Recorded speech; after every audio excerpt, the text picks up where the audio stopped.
Everyone, hope everyone is doing well and had a wonderful week. This week is Parshas Vayerah, and the Torah opens up with Avram Avinu recovering Kechom Hayom from his bris milah, and three men approach. He invites them in with tremendous rizos and zealousness. He and Sarah, Avram and Sarah, do tremendous hachnas orchim for these three men. They turn out to be malachim, and they have missions to share. They have information to share about that. They're in a year's time, Sarah is going to give birth to Yitzchak. And then after that episode, immediately thereafter, without any break whatsoever, the Torah tells us, there's no pay, there's no samach, it runs right in. The Torah tells us, V'Hashem amar, ha'mechasa ani me'Avram asher ani oseh. Can I go ahead and conceal from Avram that which I am doing? And then, Vayomer Hashem, and Hashem tells Avram that Sodom is a wicked people, is a horrible people, and my intention is to destroy Sodom. And the question that we have is, there seems to be a connection between these two stories.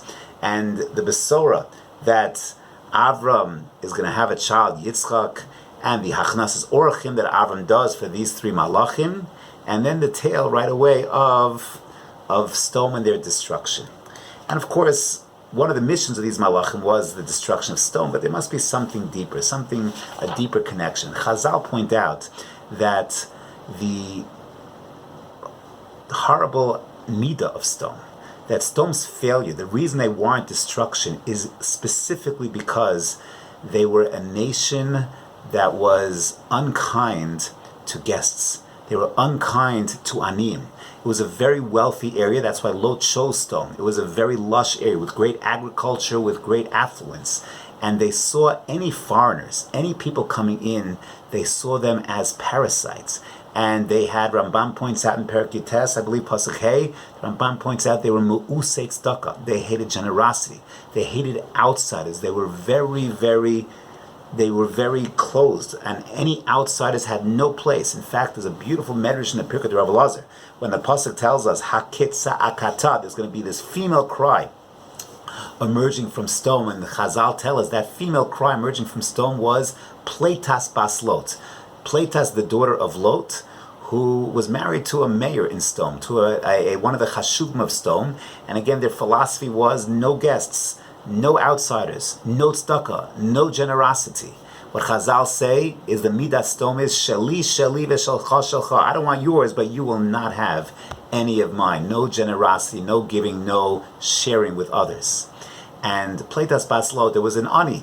There was a poor person in the city, and somehow she snuck him food and drink, and the people of Sodom were like shocked. This doesn't happen. If a person doesn't sustain himself, then he can't survive. So how is this poor person who has no means of sustenance, how is he surviving? So they spied him out, and they found out that Pleitas bas Lot was actually supporting him.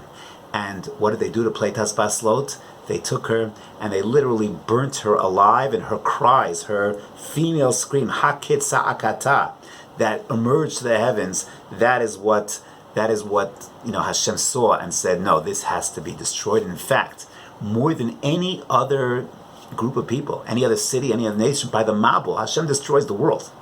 And the people who were involved in Hamas, terrible. But some survive. And not only do some survive, the earth survives. Hashem brings the Mabul, but the world can reemerge when it's all over. When it comes to Sodom, Hashem turns it upside down. Gofris v'amelach, he turns it upside down, scorched earth, to the point that Arayom Hazeh, you go down to Yam HaMelech, you go down to the Dead Sea area, the area of Har Sodom, and you see there's nothing left. The Dead Sea is a model of this midah of Sodom. Chazal tell us, right? There's a famous vort that the Kinneret's waters are sweet, and the Dead Sea's waters by Har Sodom, they're very, very bitter. They're very bitter. Why? Because the Kinneret, so its waters flow out. It flows out through the Jordan, and it ends up in the Dead Sea. The Kinneret is a giving sea. It gives out. It takes in and it gives out. The Dead Sea, it just takes. And if it just takes, its waters are going to be very, very bitter. It only receives, it does not give. This was Sodom. This was the midah of Sodom. And perhaps that's the contrast. That's the continuation from the beginning of Vayerah. where we read about the Hachnasas Orchim of Avram, the dramatic Hachnasas Orchim. He's suffering with Bris Milah. He's on the third day, the hardest day. In recovery, he sees these people, and Vayemaher, Vayerah, he's running, he's washing their feet, he's bringing them food. He's conversing with Hashem, and Gadol Hachnasas Orchim mi Hagbalas Pnei Hashchina. So the Chumash is telling us this contrast. Don't be like stone. Shali, Shalcha, Shalcha, this Ayn Randian philosophy. That's just a look out for yourself, selfish, capitalistic to an extreme, to a fault, where we don't give tzedakah, we don't care about other people, we don't look to others. The Chumash is giving us this contrast. Be like Avram, be like Yitzchak. That's what's going to produce Klal Yisrael. Do not have that midah stone, that selfish, focused on myself, divisive kind of midah, not giving to others. Perhaps that's the contrast that the Torah wants to draw us into, and appreciate what it means to be part of Zerah, Avraham, Yitzchak, Yaakov. Have a wonderful Shabbos Kodesh.